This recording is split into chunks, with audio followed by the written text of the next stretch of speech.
All right. Let's get into it. Welcome back to another episode of That's an Awful Take.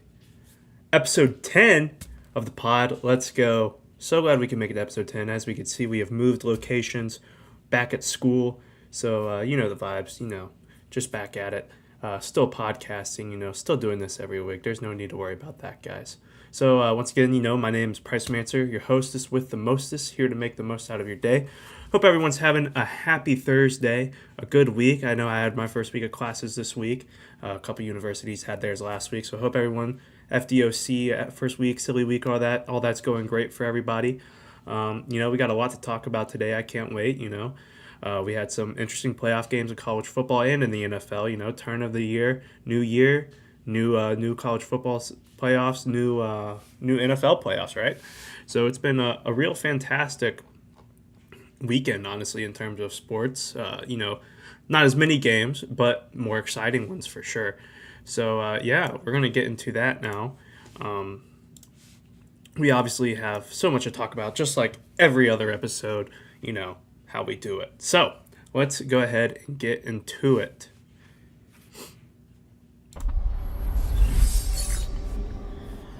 Ooh, that's not good. Technical difficulties here. Dang, I wasn't expecting that. Hold on. Well, while that is going on, while I try and figure this out, hope everyone is lit. Of course, we would have some sort of screw up on episode 10. I don't know what's going on here, but let's see if I can fix this here.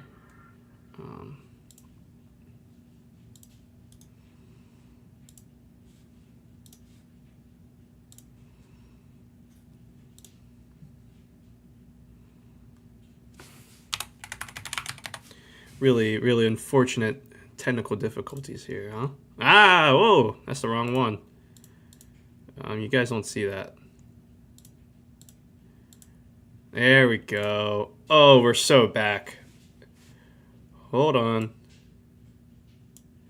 Bang. We're so back, guys. Sorry about the technical difficulties there. Unforeseen, really. Was not expecting that to happen. But we're back. We're lit. We're so lit. We're so back. All right. So, obviously, we have our first game to talk about here. A little recap. We got Notre Dame, Penn State. I had Penn State to win, and obviously they fell through. And, it was right at the end at least, so that makes me a little bit happier. But yeah, let's go ahead and start talking about this game. So all around, this was a very entertaining game, in my opinion. If you're a defensive guy, the first half was perfect for you. If you're an offensive guy, the second half was just as good. Even though Penn State lost, their defense, once again, I think looked amazing, like they have continued to do throughout the whole playoffs. I mean, we've seen them look good against Boise. We've seen them look good against SMU.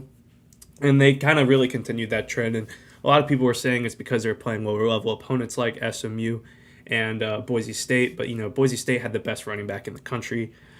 SMU's offense was very underrated, very young offense as well. So I think, Penn State, really, this game kind of showed they have a legitimate defense. I don't think losing this game is the defense's fault. And the defense still looked great. So defense looked great. They forced turnovers, as you can see. 2 interceptions for Riley Leonard. That was all the turnovers they forced. But still, forcing 2 interceptions is really big, especially in really big moments in the game. They first forced turnovers, and for the most part, they were able to stop Jeremiah Love, Riley Leonard, and Jadarian Price on the ground, which was kind of, I feel like, was the game plan for Notre Dame in the first half, especially, is trying to just pound the football down. But as you can see, you can go look at the box score here. As you can see, 4.2 yards a carry. It's actually pretty decent. But in terms of college level football, it's not that great. 1.9 yards per carry for Riley Leonard and 1.9 for Jadarian Price. So I really think that the Penn State defense did a really good job on limiting the run this game. And I think that's something they needed to do to win this football game, and they did a good job doing it. So let's talk about the good for Notre Dame. So Notre Dame, I think Riley Leonard did a decent enough job throwing the ball to get the win. Obviously, he had the 2 picks, but still, 15 for 23, pretty efficient, and 220 passing yards. you really can't complain there. I mean, you end up winning the football game. And, Steve Angeli, the backup quarterback, came in because Leonard got hurt, went into concussion protocol, and he still looked very good. Angeli did coming in. I mean, 6 for 7, 44 yards, had the fumble, but managed to land back on top of it and got Notre Dame into field goal range right at the end of half. Kind of like a little momentum booster going into halftime, which, scoring right before half. Really, we've seen it a couple times in these playoffs where it's kind of a big thing for you. It really helps out your team in the locker room and momentum-wise, and you keep that momentum going into the second half, third quarter, especially when you get the ball back.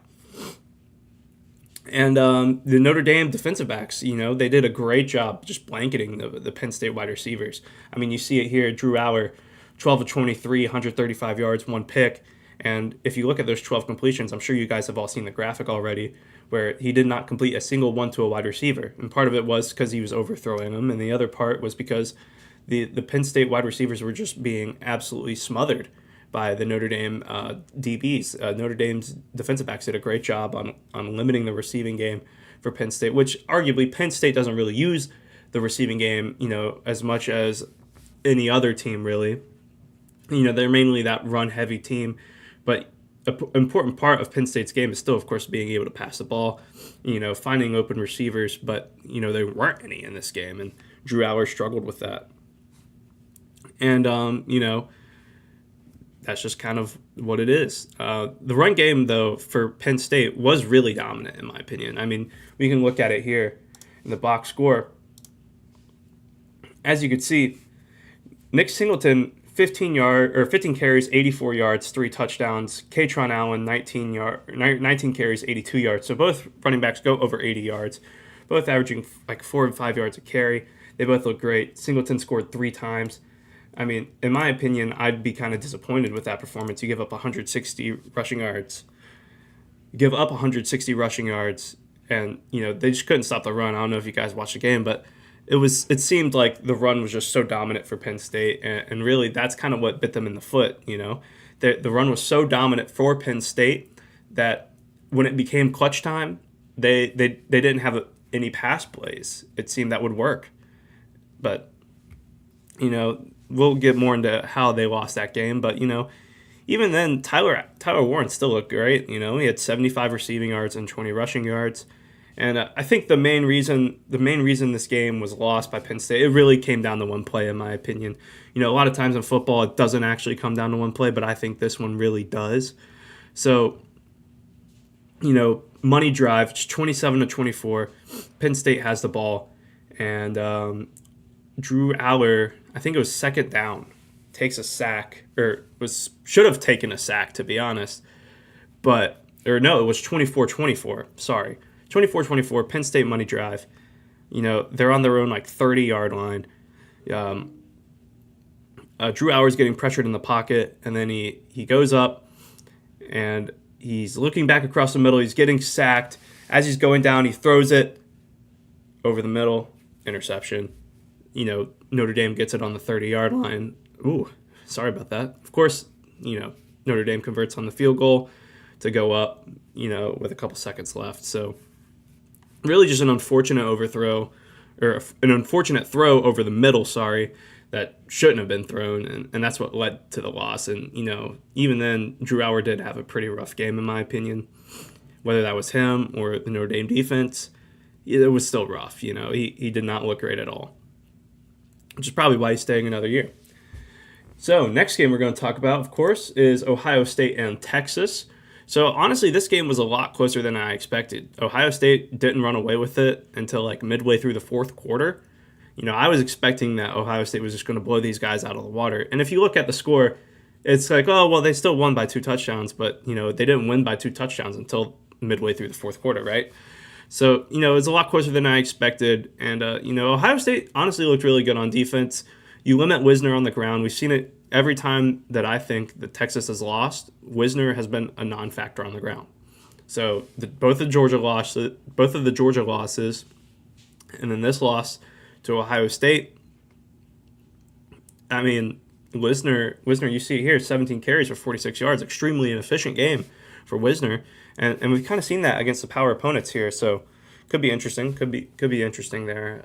Not to knock on Wisner's game or anything, but he's kind of only good against mid teams. But the Ohio State front seven did a great job at making Ewers uncomfortable.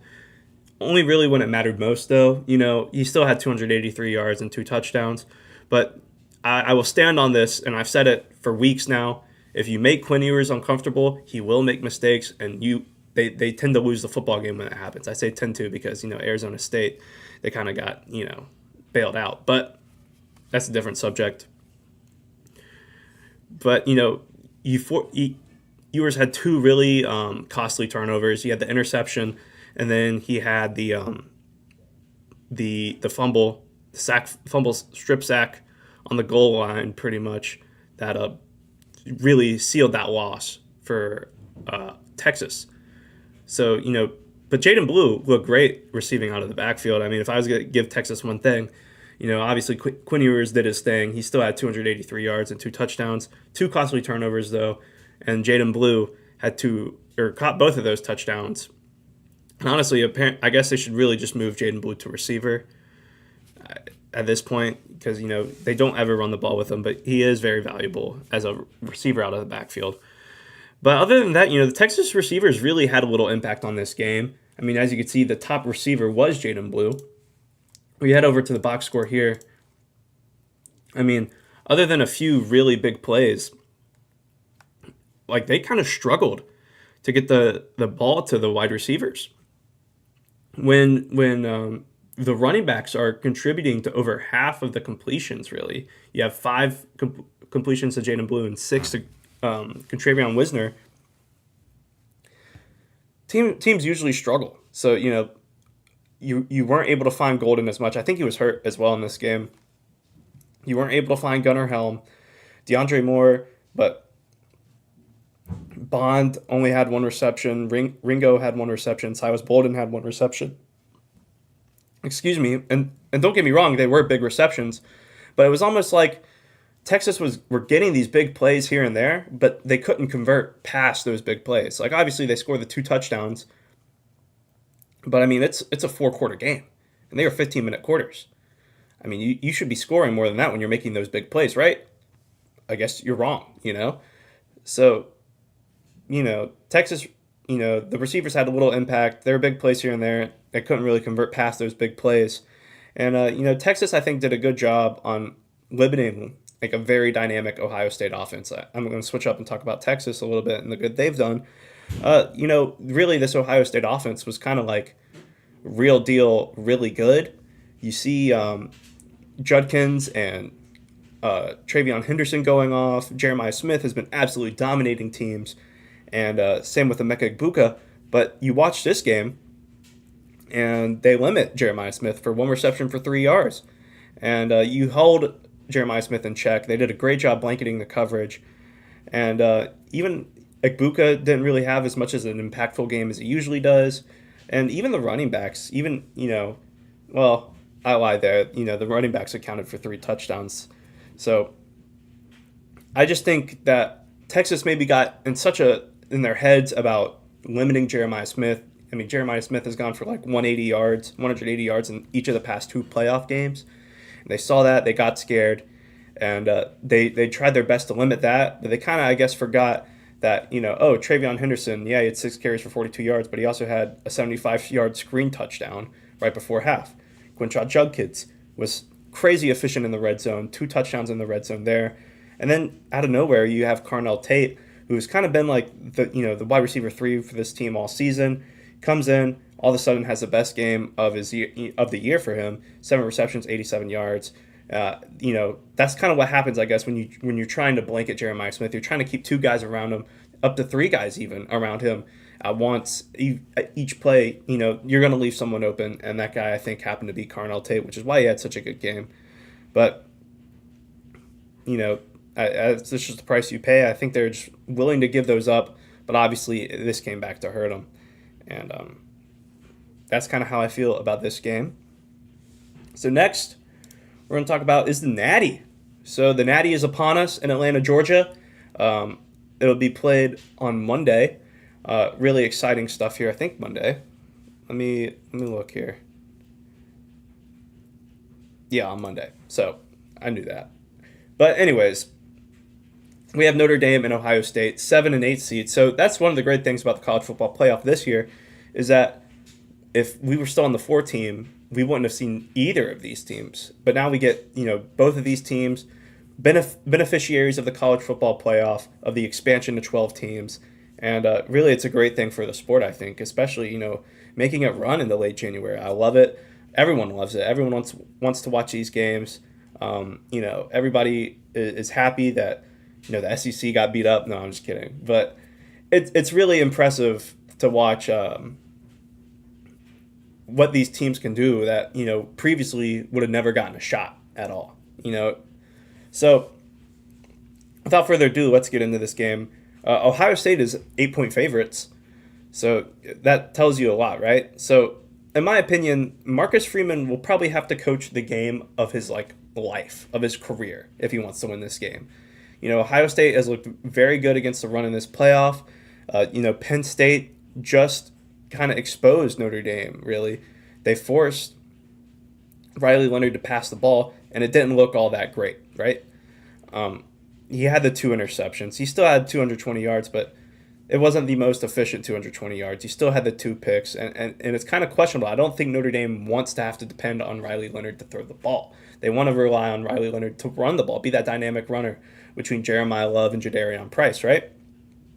So, the one thing for this game, in my opinion, is Ohio State has looked very good against the run in these playoffs. Against Texas, we talked about it, 46 yards on 17 carries for Contravion Wisner. And, against Oregon, it was kind of the same way. They limited the run very well. And against Tennessee, they did the same thing. It's kind of been, we've seen Ohio State dominate against the run. And I think, after last week's game, Penn State kind of proved that if you can stop the run of Notre Dame, you can put yourself in a position to win the football game, right? So, obviously, Penn State wasn't able to fulfill on that, but I think that Ohio State will. Ohio State has proven that the offense can function while Jeremiah Smith is being absolutely blanketed, So it's going to be interesting how Notre Dame, in my opinion, is going to be able to stop Ohio State's offense, right? You have Will Howard playing great football. You have Travion Henderson. You have Quinshon Judkins. You have Jeremiah Smith. You have Emeka Egbuka. Even Carnell Tate has stepped up when necessary. So it's like, if you're Notre Dame, if you're Marcus Freeman, who are you going to stop? Because you can't stop all of them. You can only stop, you can focus on stopping the run. You can focus on stopping the pass. Either way, both of those are really dominant. So, and really dynamic for Ohio State. So what are you going to do here? And I think that's the big question Marcus Freeman has, hence why he has to coach so well. So it's going to be interesting to see what Notre Dame can do to stop Ohio State's offense. And what was also interesting is Penn State was able to run all over Notre Dame. And the Notre Dame pass defense was great, right? But if you're Notre Dame, can you replicate that performance against Ohio State, right? Can you blanket the Ohio State receivers like you blanketed the Penn State receivers? Definitely not. Not in my opinion. I don't think any receiver on Penn State's roster is better than Emeka Egbuka, or let alone Jeremiah Smith, right? So I don't think that Notre Dame will be able to stop Ohio State on offense, and both teams, I think, have earned their spot here. Both teams have won big games. They've, made their way. They've beaten great teams, and they've looked great doing it. But, I think Ohio State has the edge, and I do think Ohio State will win this football game. It's, it's one of those things, but, Ohio State, I think, finally gets their year. Ryan Day secures his job as head coach. There were some doubts, between last year and the year before last, but I think he does it with this game, really, if he wins it. So we're about to switch gears to the NFL here. So we're going to take a little peek at chat, see if anyone's saying anything. We'll take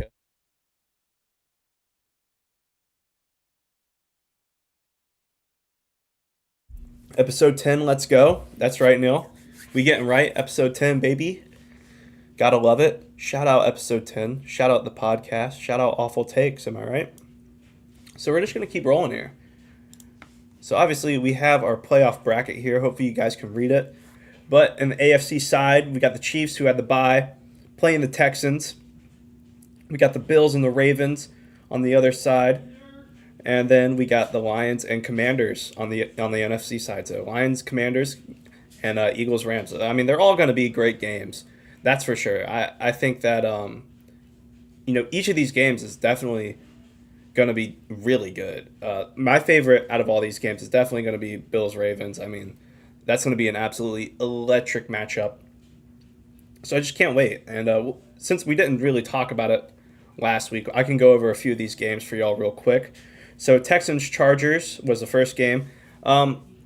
Really, everyone was doubting the Texans. I didn't really think that the Texans could lose this game. Obviously, they've struggled at home. C.J. Stroud hasn't looked great this season. The offensive line has been sus, but the defense has been absolutely stellar. And the defense came in to it didn't go anywhere, but the defense showed up. And they forced 4 turnovers against the Chargers defense, or against the Chargers offense, and a really efficient Justin Herbert. McConkey still went off. Can we get a little shout out for Lad McConkey, right? 197 yards and a touchdown.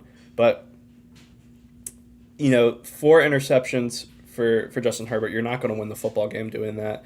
Texans score 32. They do just enough on offense and they get the win, right? Next was Ravens Steelers. I mean, I think everyone in the country had the Ravens winning this game.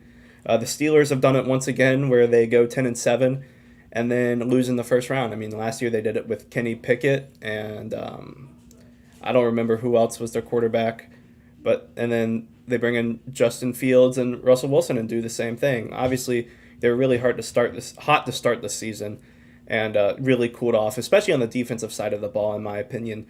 T.J. Watt kind of battling injury in this game as well, and Cameron Hayward both.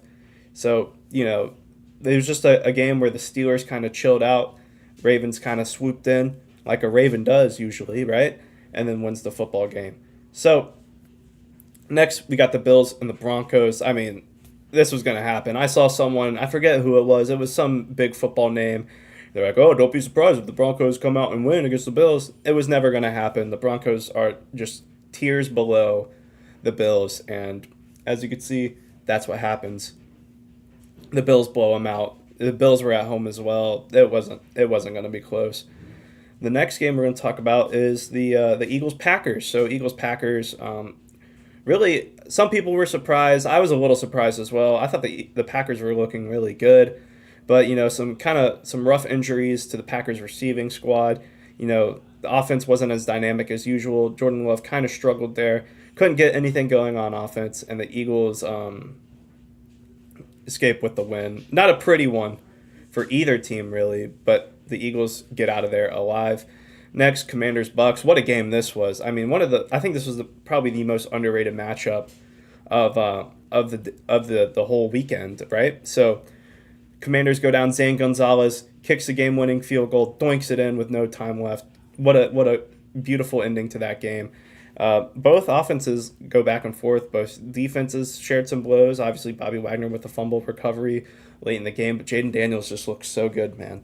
I love him. I think he's going to be Rookie of the Year, despite even what Brock Bowers has been putting up. But that's another discussion we can have. But I think Jaden Daniels, especially with this playoff win, kind of secures that award pretty much. And then the last game was Rams-Vikings on Monday.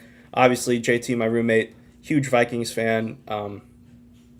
It's a pretty rough night for him. I mean, the Vikings offense just looked stagnant with Sam Darnold just has struggled the past 2 games, right? Against the Lions, he struggled, and in this game, he really struggled. And the Rams have already beat the Vikings once this year, right? And really, the Rams has such an underrated defense. We'll talk about it more later on. But the Rams defense is truly a hidden gem. Just even a defense full of hidden gems, right? So it's just, offense was clicking for the Rams. Defense was scoring points. They were forcing turnovers. They were forcing sacks. I think it was 5 or 6 sacks in the first half, right? So, when that happens, you're pretty much destined to lose the football game, and that's what we saw here. So Our matchups for this weekend, we got Chiefs, Texans, Bills, Ravens, Lions, Commanders, Eagles, Rams. It's going to be great. Let's go ahead and get into these matchups, right? So, our first one, we got Texans versus Chiefs. Chiefs, sorry. And, I wouldn't be surprised if this game was very close. I think it is going to be very close. The Texans defense has done a great job forcing turnovers against the Chargers. And if they keep doing that, if they force those turnovers, it could be the key to victory here, Patrick Mahomes is having one of the worst seasons statistically, or one of his worst seasons statistically. Not a bad season by any means, but still one of his worst seasons statistically. And if the Texans can really take advantage of that, they really have a chance to win this game, right? And a lot of this game, I think, also depends on the shoulders of Joe Mixon, right? The receiving core for the Texans has been pretty depleted. Tank Dell's got hurt. Stephon Diggs got hurt. So really, even Nico Collins was hurt at some point in the season, but he's back. And, Nico Collins, he's going to match up with the best corner for Kansas City, which I think is McDuffie. McDuffie's a great corner.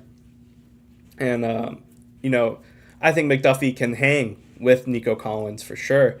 But I think it really comes down to how Joe Mixon can play, Joe Mixon, when he scores touchdowns and when he gets the ball and he plays well, the Texans tend to win the football game. And if, Joe Mixon can do that, they could win, You can't really rely on the John Mechie's, the Robert Woods to win this football game, right?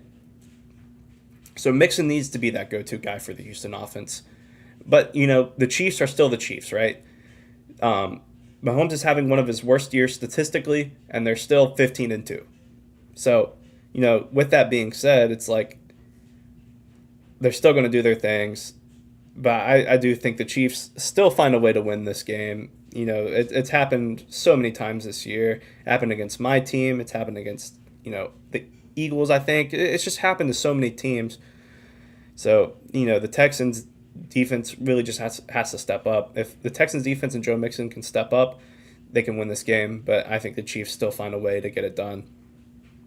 Next, we got the Ravens and the Bills. So this is the matchup of the week, in my opinion. So let me pull it up here. So Ravens-Bills, two of the best offensive teams in the league this year, battling it out. It has shootout written all over it, really, in my opinion. You got two great running backs. You got Derrick Henry, who was the favorite for Offensive Player of the Year until Saquon kind of carried that away. And then you got James Cook, who has 16 rushing touchdowns, right, and has looked very efficient on the ground. And you have two great quarterbacks. You have really the two MVP frontrunners playing against each other. Lamar Jackson having a crazy season for a quarterback. 41 passing touchdowns, only 4 interceptions, 4,000 passing yards. And I don't even know how many rushing yards. So let's take a look here. And rushing the ball, how many rushing yards we got? Go to stats. And rushing the ball, almost 1,000 rushing yards, right? So he's contributed to over 5,000 yards of total offense. 41 touchdowns passing, 4 on the ground, 45 total touchdowns. Just an elite season from Lamar Jackson. As you know, Josh Allen is my MVP pick. I think he's more valuable to his team. But, still a great season from Josh Allen. They trade away their superstar receiver, and he still looks electric. He still looks great. He's still scoring touchdowns, 28 passing touchdowns. I think he has a little more than Lamar on the ground. Let's take a look here. Yeah, 12 rushing touchdowns on the ground and a receiving touchdown. So really close to 41 touchdowns, I think, accounted for Josh Allen, right? So really just doing a great job. Both of these teams look great, and both of them are top 5 in the NFL, in my opinion. So this is really going to be just a stellar matchup. And, it's going to be hard for the Bills defense to stop that elite Ravens offense.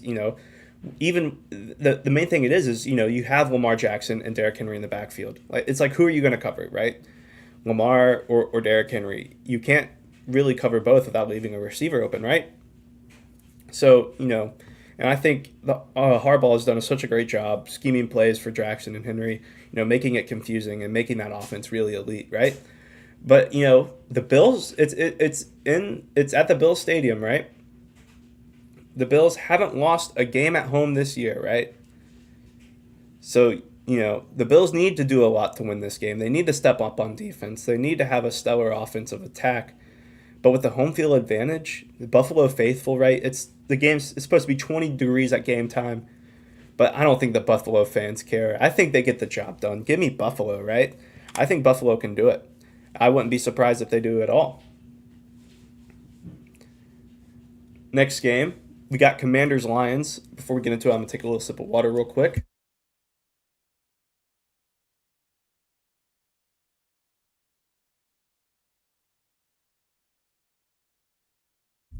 So Commanders-Lions. So the Commanders, one of the hottest teams in football. They're great offense, led by Jaden Daniels. But, I think they met their match this week. The Lions are one of, or if not the best team in football right now, right? You have Jared Goff, Jahmyr Gibbs, David Montgomery. He's coming back this game. Jamison Williams, Monroe St. Brown, Sam Laporta, even the offensive linemen get involved. Penei Sewell, Dan Skipper, all those guys, right? And, I really don't think that's going to change here. The Commanders are on a crazy run. Dan Quinn has done a great job in his first year as head coach, has changed up the defense, brought in Cliff Kingsbury to run the offense. And, we've seen this year the NFL kind of shifting to this more college-style offense, right? And it's worked for multiple teams, right? And it's worked for Jaden Daniels especially. But, I think it was a great run by the first-year Commanders, a lot of guys first year.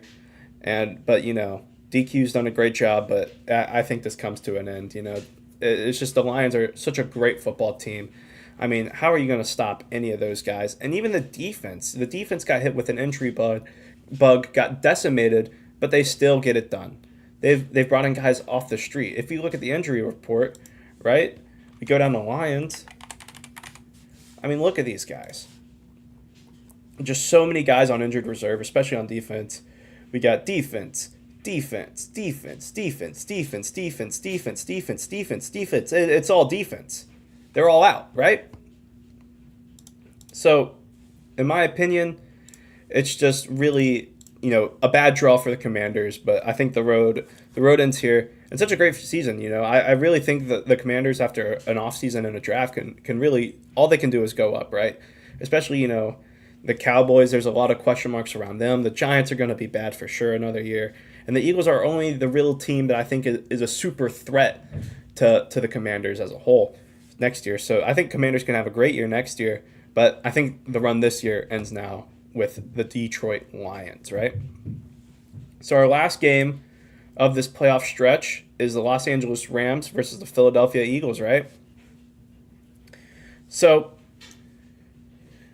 last week, the Rams got a great win over the Vikings and gained a lot of momentum, right? They got the Fires. They're fighting for the Fires, and, they just look great. Unfortunately, that momentum is headed straight for a wall, right? It's called the Philadelphia Eagles. So, the Rams do such a great job with drafting and building their team. I mean, I don't think really anyone except like nerds like me can name the guys on the Rams defense, right? Maybe Jared Verse or Braden Fisk, but other than that, who's naming the I think his name's I don't even know the names. Like Jalen McCullough, I think is his name. They're Cameron Kitchens. There's really Cam Curl. Like there's not a lot of star power on this defense, which is why I think it's like a hidden gem defense. I mean, Sean McVay finds these hidden gems and they look great. They look great. I don't know if it's a system.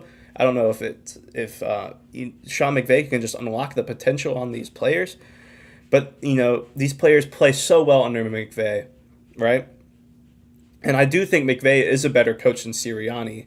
It's just like, it's hard to believe the Eagles won't win here, right? You have A.J. Brown, you have Devontae Smith, and you have Saquon Barkley. It doesn't matter if they put Kenny Pickett at quarterback. They could put Saquon Barkley at quarterback, and I think they'd win this game, right? But, the Eagles also have a great defense, right? It's super young, amazing young talent. The Cooper DeJeans, the Quinyon Mitchells, the Jordan Davises, Nolan Smith, Nakobe Dean's hurt, but, he's still young and looks good. The Jalen Carters, Jordan Davises, those guys, those young guys. And then you also have the veteran guys. You have the Darius Slays. You have the Blankenship. You have, I think, Brandon Graham. I'm pretty sure he's still on the team. But you have those great guys, that veteran talent and that amazing young core, and that's just hard to stop on defense, right? And you have, an unstoppable offense with Saquon Barkley, right? So what can you do? QB play can be sus for them. I won't lie. With Jalen Hurts, sometimes he looks good, sometimes he doesn't. But I don't think that matters much when you have Saquon Barkley and you have A.J. Brown and you have Devontae Smith, Dallas Goedert, those guys. And I think the Eagles get the win there. So that's the last playoff game. I'm going to take a peek at chat here, see what's going on.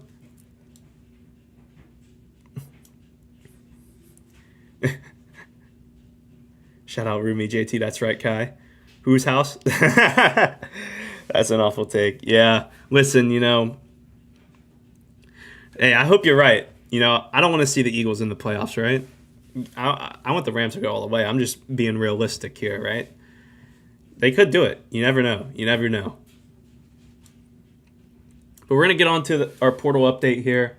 So this is the last portal update of the winter portal. So after this, no more portal updates. I'll still, next week, I think, I'm going to do a more in-depth, maybe not in-depth, but a portal rankings, team rankings, player rankings, position rankings, that much of teams in the portal, or of players, teams in the portal, whatnot, kind of like a portal awards, I guess. And then, we'll move on with, more mock drafts as the year goes on. We'll talk about basketball a lot more. And if there's any other sports you guys want to hear about, college basketball, college baseball, MLB, any of that stuff, I'll try my best. I need to do more research on some subjects like college baseball or college basketball or the MLB or even golf. I'll talk about whatever you guys want to hear. So if you're not live, if you're watching this after the fact, leave a comment if you got what you guys want to hear me talk about. I'm definitely going to talk about the NBA probably next episode. I keep saying I'm going to talk about the NBA and I haven't yet. So, as we come up to All-Star break, we'll go through my All-Star team or, what I like about these teams. I'll establish a basis for the NBA moving forward. And then, of course, we'll finish off the playoffs in the NFL. And then we will keep moving forward with the portal and whatnot, portal rankings. And, of course, we'll talk about some spring football, the spring games for each college, who I like, who I think is going to break out, But that's probably going to be more over the summer. So, yeah, let me know what you guys want to hear, what sports. And, so we're going to move forward. So with our portal update, last portal update of the winter portal. When the spring portal opens up, we'll talk more about the spring portal, obviously, but that's not going to be for a couple months.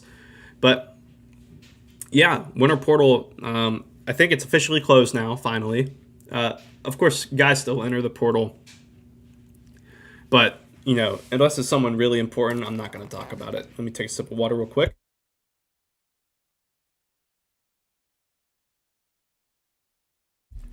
So, let's get it going. So, Marcus Burke, he's rated as a 4-star. That's just because he was a 4-star out of high school. I don't think this guy should be 4-star talent. He did not see the field very much for Florida. He got his first 2 touchdowns of his career last year, and he's a redshirt junior. So that kind of tells you what you need to know. Commits to UCF. Hopefully he can make an impact. Poor UCF, after Gus is leaving. I think there's a lot of question marks around that UCF team, especially after a kind of disappointing year last year, in a lot of people's opinion, including mine. I think that there are a lot of question marks. Maybe he sees the field. We'll see.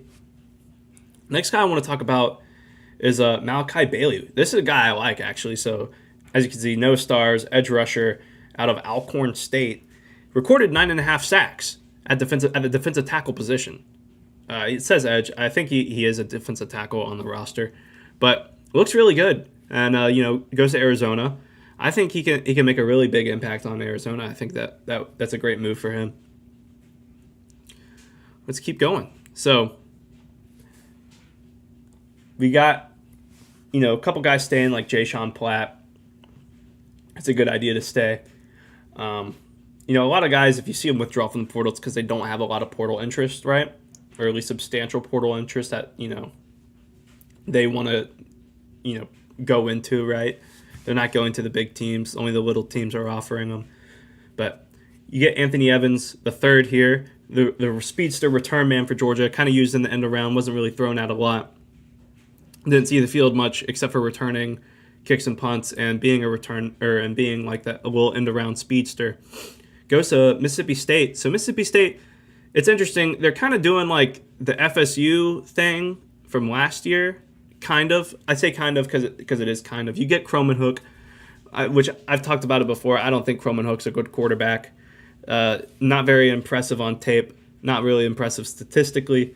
I think he's definitely going to struggle at Mississippi State. I don't even know if he'd start over Blake Shapen at Mississippi State, which Shapen is coming back. But Mississippi State did get an elite running back, in my opinion. Probably a top 5 running back in this transfer portal class in Fluff Bothwell. But the receiving upgrades that Mississippi State has made in the portal hasn't been anything to write home about. Anthony Evans couldn't see the field at Georgia. So it's like, and you'll see that a lot with the Mississippi State class if we pull it up here. It's a lot of guys that didn't see the field, right? Aiden Williams didn't see the field. Cam Thompson probably saw the field because he went to NIU. But if you look at the wide receivers, especially like Brennan Thompson, Marcus, he probably saw the field too, to be honest. But, Glover was actually pretty good from Michigan State. But it's like some of these guys are just, and they were losing so much talent. It's like, it's kind of rough. I just don't think they're going to be, that impressive, right? Going to keep going here. So Jonte Cook enters the portal again. So Jonte Cook, 5-star receiver, went to Texas. Didn't see the field much at Texas. Then enters the portal. There's some controversies there between him and the Texas coaching staff. Apparently, there's some things swirling around that he didn't get along with the Texas coaching staff and whatnot. So he enters the portal, and then he's predicted to go to Florida, flips to Washington, and he commits to Washington. He's been committed to Washington for, I think, about 2 weeks now, right? And then his name pops up in the portal again. I'm like, what the heck? And then you read further into it. He got dismissed from the team at Washington. So it's like, what's going on there? I think there's some definite character concerns with Jonte Cook.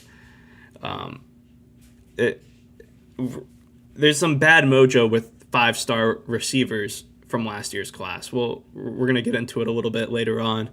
But, I don't think this is a guy you really want on your team. As you can see, his star rating has since dropped, right? Because he was only a 4-star. I guess some schools or some recruiting websites had him as a 5-star. Number 6 receiver in Texas, though, right? Still a great prospect, but just off the field issues contribute to him, not going anywhere with football, right? So we're gonna see where he goes. I don't really have a prediction where. Hopefully, I'm sure some group of 5 team would love to have him, and I think that's the move that makes the most sense. I don't know if any Power 4 coaching staff is going to put up with it any further, right? So let's keep going. Damon Wilson, kind of rotational guy for Georgia last season, but is projected to be the starter at Georgia this year, in my opinion. Kind of filled that Jalen Walker role. But he enters the portal. First, he was predicted to go to Ohio State. That's what all the sites were saying. And then he turns around, goes on an official visit to Missouri a couple days ago, and then commits to Missouri on Tuesday. So, what a pickup for Missouri. I have high respect for Damon Wilson. He's a great player. It sucks that he wouldn't stay for Georgia, right? But he hits the portal. He goes to Missouri, and that's just a stellar pickup for Missouri. Next, we got Kojo Antwi. I don't know how to say his name, but I think he was a former 4-star prospect, number 13 wide receiver in Georgia in his class, from Swanee. But goes to Ohio State and then doesn't see the field much, and then goes to Colorado State. Now, if you don't know, Colorado State is really one of the the best passing offenses in the group of five, in my opinion. Braden Fowler Nicolosi is a really good young quarterback, and they've had elite wide receiver talent for a while now, right? Like Horton, who's going into the draft this year. He was great, and why not add Kojo here, who I think honestly, these are the kind of moves I like, right? If you go into like this program as a 4-star, you don't see the field, then obviously you need to reset something and you need to go back, right? You need to go back. You need to lesser your competition, get some confidence back, right? So I think that's a good move there. It makes sense to me. So I like it. I'm going to keep going here. Next guy I'm going to talk about is Camden Coleman from Richmond, right? Quarterback. He goes to James Madison. And we'll see James Madison again down here. Also get Matthew Sluka. But Camden Coleman, really a game manager kind of quarterback, 6'3", 220. But he gets it done, right? He doesn't light up this. He's one of those guys where he doesn't light up the stat sheet, but, he gets the job done, right? He wins you the football games. And that's what we saw at Richmond. Didn't throw a lot of interceptions, was very efficient with the ball. So, even as like a game manager, he still, I think, could see the field, especially over Sluka. I'm not the biggest Sluka fan ever. He shouldn't have started over Hajj Malik Williams in the first place at UNLV last year. But, obviously hit the portal because of NIL early in the season, made headlines, but he really wasn't that great. He couldn't throw the ball. He's purely a runner. So it just depends what James Madison wants. I could see them rocking with Sluka to start the year, and Sluka starts stinking it up. So then they go, with Camden Coleman. Another bigger name we have in the portal is Harrison Wallace III. Two big name wide receivers for Penn State have hit the portal, right? Going to be interesting to see where they go, what portal interest they garner. I haven't watched enough of the tape to know whether or not if he's that good or not, but he's still like 4-star receiver out of high school. So, number 10 wide receiver in Alabama, number 35 overall of his class, right? So we'll see where he goes, right? Next, we have Jonah Wilson. This move makes zero sense to me. Jonah Wilson has just been like a rotational wide receiver for Houston, and then all of a sudden is going to Texas A&M. It's a move that doesn't make sense. You're probably not going to see the field at Texas A&M, to be honest. So it's just one of those questionable, like, who's advising these guys kind of moves. Like the Deshaun Purdy, who thought he was starting over DJ Lagway. That was crazy. It's insane, right? Amari Evans is the other receiver for Penn State at the portal. I don't blame him. I wouldn't want Drew Hauer throwing me the football either. But,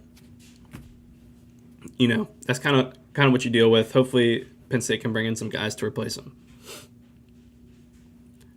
Let's keep going.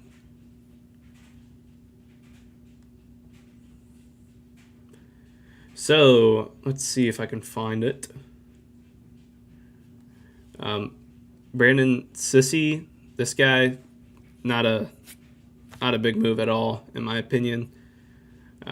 South Carolina, I don't know why he's a 4-star. I don't get it.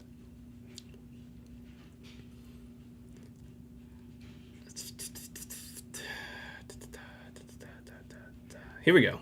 So Kendrick Breedlove and Nyland Green both commit to Arizona State, former corners for Purdue. If anyone watched Purdue football, it was rough. They sucked, and they gave up a ton of passes. So Arizona State, I don't really know if this is the correct decision for you on defense, right? I don't think these guys are going to be locking down anyone. So, I've liked some of the portal moves like Kanye Udo to Arizona State. They did a good job with that. And I like this Jaron Hamilton move. But other than that, these two moves are really kind of questionable for me. True Edwards, wide receiver for LA Tech, goes to Kentucky. He was standout for LA Tech. I didn't realize that last week when I made the portal video, but I did a little deeper dive, and True Edwards was actually a great wide receiver. Goes to Kentucky with Zach Calzada, the quarterback from Incarnate Word, right? So, could be a new big two, right? Probably not. but it's going to be interesting to see what they do. I'm glad True Edwards is getting a shot, right? Cam Cook, TCU to Jacksonville State. I like this move. Cam Cook couldn't really get it going at TCU. Goes down to Jacksonville State. Perfect move, right? You love to see it. You love to see taking a step down in competition. A lot of these players or whoever their advisor is don't want them to step down in competition, but I think it's not the worst thing. Like, it makes you look like a better player, in my opinion. Jaron Hamilton, I like this move for Arizona State. He's an unproven guy. Didn't see the field at all for Alabama, but I think he will see the field for Arizona State. Arizona State doesn't have a lot of receiving talent, but they have a great young cornerback in Sam Levitt. I think why not, right? Braylon McReynolds lost his starting job to Fluff Bothwell, I think in camp. Back up at South Alabama, goes to ULM. I think the ULM backfield is pretty open, especially with Ahmad Hardy gone. So good job, Braylon McReynolds, for finding a job.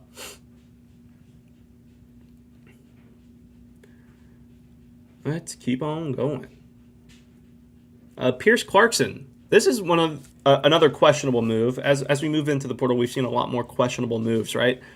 So Pierce Clarkson, back up at Louisville. Louisville obviously brings in Miller Moss. Miller Moss definitely going to be the starter. But Pierce Clarkson said, I'm tired of being the backup at Louisville. I'm going to go be the backup at Ole Miss now. I don't know what Lane Kiffin is putting in the water for these transfers, right? We've seen it with Walker Howard. We saw it with Spencer Sanders. You're not starting over Jackson Dart. Come on.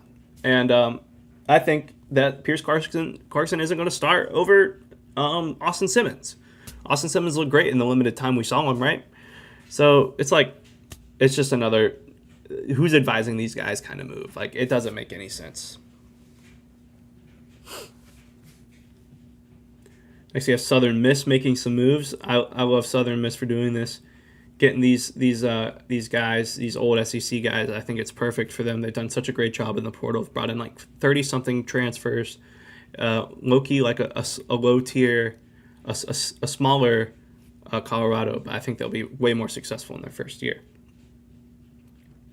Bobby Golden, he's kind of a underrated, some would say hidden gem for Akron. Short, speedy guy, goes to Louisville. Great option for Louisville. I've been talking about how Louisville hasn't done a great job replacing their talent they brought in, like Colin Lacey. So this is a good move for Louisville. I like this one.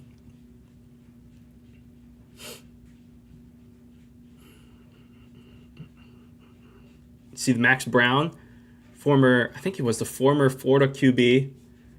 Right. Yep, former Florida QB. Goes to Charlotte.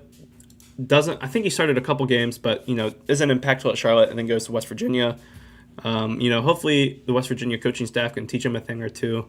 Once again, I feel like this is a move that doesn't make sense. Garrett Green is the certified starter at West Virginia. Garrett Green, very underrated quarterback. I don't think it's going to be anything that crazy. Let's see here. I think we're going to have to scroll a little bit to find some names I have written down. Carlos Del Rio Wilson, another former Florida quarterback, went to Syracuse, couldn't start at Syracuse over McCord, or whoever was the quarterback before McCord, I don't remember his name, but couldn't start over them. Then goes to Marshall, which Marshall already has a QB commit, and Zion Turner, who was the backup at Jacksonville State. So it's like a battle of the bad quarterbacks, right? Going to be interesting to see, especially with, they've lost 36 guys. They're only bringing in 15. Pretty rough for Marshall. Caden Robinson. So Caden Robinson was a great wide receiver, 6'2", 205, great frame on him.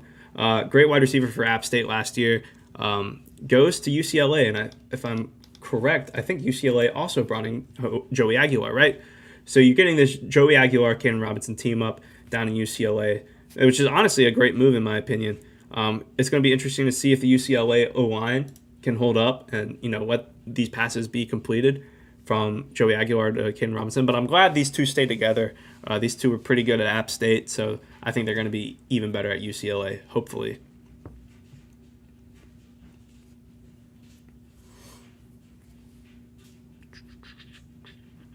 Alex Orji. goes to UNLV. So another Dan Mullen has done an interesting job, to say the least, with these UNLV players. If we look at it right here, you got Jalen Lee. You have these 3-star guys. Tayshaun Lyons couldn't see the field at Utah, or where was he at before? Washington. So couldn't see the field at Washington or Utah. JoJo Earl never saw the field at Alabama or TCU. Jake Pope didn't see the field at Georgia or Alabama. Alex Orji didn't start at quarterback for Michigan. So, some of these moves to me are a little questionable. Colin Drea, hopefully they prove me wrong. Mullen is definitely building an interesting team over there, though. I don't think they're going to be as good as they were last year, right?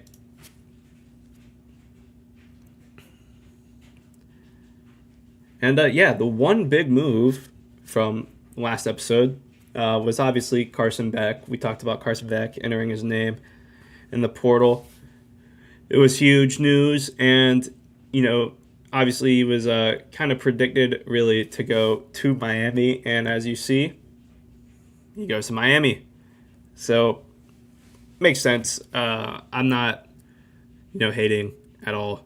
In my opinion, Carson Beck is the best quarterback in the portal. He was, at least. Mateer, a close second, but Carson Beck could start at any Power 4 school, in my opinion. He's just that good. Even last season, he was pretty bad, but, I don't think a lot of that is to even blame on Carson Beck himself, right? So I think that it's a good move for Miami. It's going to be interesting to see what he can do, because obviously the weapons at Miami are not going to be the same next year. I think they do keep Damian Martinez, but the receivers, there's definitely a step down in the receiving talent at Miami. So it's going to be very interesting to see what Carson Beck can do with Miami. I hope he does really good and improves his draft stock. I think that's the main reason why he stayed, right? So that's all we got for our portal update. It's almost at 7 o'clock time, right? So I'm going to open up the floor to any questions y'all have about the portal, NFL, really anything. We call it Real Spiel. You can ask anything. I'll answer it. So go ahead and ask away if you're in the chat. I can check the chat right now, see if anyone has said anything. Rams Bowl 25. I hope you're right. I hope you're right for your sake and Sean McVay's, right? A few things that have happened recently that I didn't feel like making a whole segment about, but I'm going to mention it. Micah Hudson stepped away from day-to-day operations of football. I don't know what that means, but obviously Micah Hudson was 5-star for Texas Tech, committed to Texas Tech, probably got a fat NIL deal. Barely saw the field at Texas Tech, which Texas Tech had a really good receiving squad, underrated. But Micah Hudson didn't really see the field, and then he goes to Texas A&M now, and now he steps away from football. Don't know what's going on. Hope it's going well for him, if it's anything mental health related or whatnot. But steps away from football. It could be something more. We'll see. And then the Cowboys, they fired Mike McCarthy. A lot of people have been saying it's Deion Sanders, right? I'm not going to hate on Deion Sanders. If he does it, he does it. I mean, it's like it's kind of like he's feeding into his own stereotypes, in my opinion. Like, people saying that he's just coaching to coach his sons. Like, you're just giving them the power that they want to hear that. Like, that's what they believe. And they're going to keep believing that if you keep showing them that you're doing that, right? So, I don't know. It's not the best matchup, in my opinion. I could see the Cowboys hiring, like, Steve Sarkisian or some other guy, but I don't know. Mike Vrabel got hired by the New England Patriots. We all saw that one coming. Nepotism hire right there. Who do you think the NFL MVP is for this year? Should it be Lamar? Charlie? Bad news. I did pick Josh Allen to win MVP, but it's purely for me just a value standpoint, right? So Lamar Jackson is a great quarterback, right? Statistically, he's looked amazing. Over 4,000 yards. 45 touchdowns, over 1,000 rushing yards. He looks great. But Josh Allen, I think he just means so much more to his team. I think the Ravens could still be good without Lamar Jackson. The Bills could not be good without Josh Allen. You know, because I do think that while Lamar is having one of the greatest statistical seasons of all time, right? But how much of that is truly him? I think a lot of it is the scheme. A lot of it is the players he has around him, right? You have a backfield with Lamar and Derrick Henry. Who are you guarding? Who are you going to take out? And then Derrick Henry gets us off to this fire start of the season, gets to 1,000 yards, one of the quickest 1,000-yard rushing seasons in NFL history. So people start, they're going to start loading the box and going for Derrick Henry. And then all of a sudden, Lamar Jackson starts lighting up the stat sheet. I think he's just kind of a product of the system, low key. So that's why I got Josh Allen. Josh Allen has almost as many touchdowns with not nearly as much weapons. And people make their argument, oh, James Cook, he's got 17 rush touchdowns, but James Cook isn't Derrick Henry, right? James Cook isn't a top 5 running back. James Cook, I don't even think is like a top 8 running back, right? So yes, they still have great running backs, but I think just Josh Allen just means so much more to his team, in my opinion. We'll leave it open for like a minute longer, and then we'll go ahead and get her done.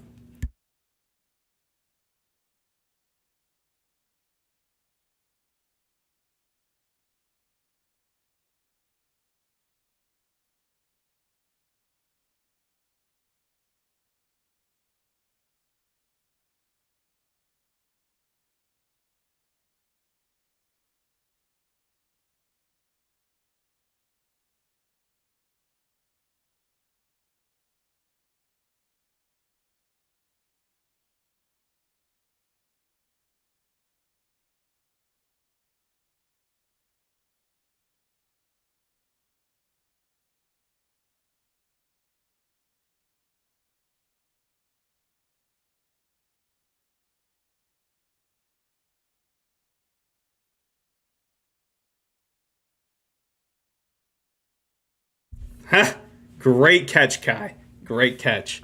My bad. But yeah, thank y'all for tuning in. I love y'all. We love you. Thank you. Thank you guys so much. Thanks for tuning in each week. I'll just kind of repeat what I said, but I was muted. Thank y'all for tuning in each week. I love doing this. I could sit here. I don't care if I have 0 viewers. I'll sit here and do it. But, having viewers makes it so much more fun. So thank y'all for tuning in. We'll be back for episode 11 next Thursday. So, yeah, I'll see y'all later.